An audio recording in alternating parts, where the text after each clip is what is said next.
How you doing, Mom? We filming a documentary right now, so don't get to cursing.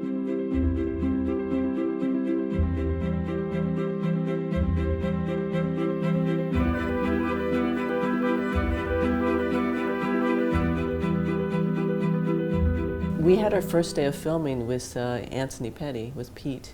We later took him back to his neighborhood. He brought it to life with all his stories of running on the roofs and playing ball, and so he talked about all the good parts of growing up in the community, and then he talked about the parts that were rough, you know, the violence, the drugs. First dead body I seen was right there. Man was laying on the side, he had OD. I was young, I had to be like 6 to 8 years old. I was real young. So it was like you see those things, but it kind of makes you numb. So that's why I say a lot of kids deal with a lot of different traumas. And then he talked about crack, of course, and how that came in and wrecked so many things. I ain't gonna never forget when my mother got locked up. I was guilty because I should have been there. The day that I caught my charge, some girls was like, man, your friends over there fighting.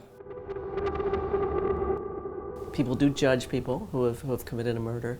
So to be inside the head of someone who did it, doesn't deny it, is really sorry, explains how it happened, I think that really, that humanizes the whole thing, really.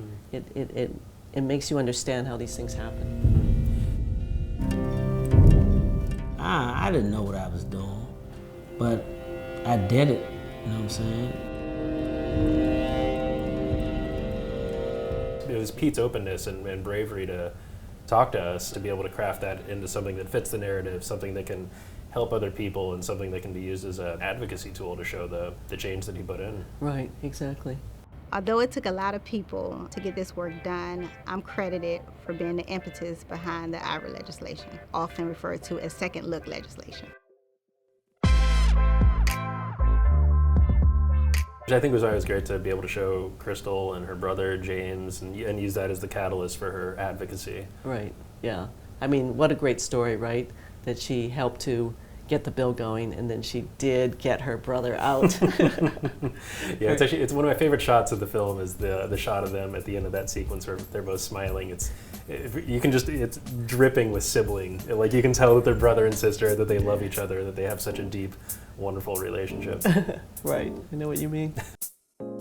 What I love about documentary filmmaking is that things don't go the way you think they're going to. I remember we had interviewed Annalisa and we were wrapping up, we were leaving, and then the phone rang.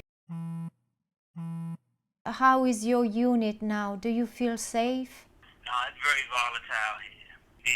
They almost had a little race ride over some freaking tablets. And the fact that we were there with camera equipment, with microphones, we were able to just scramble and then run over to the phone and record the conversation it was amazing we caught that. I think he said later that calls like that restored his tie to reality, you know, that he said to himself, yeah, I belong out there with them, not where I am right now.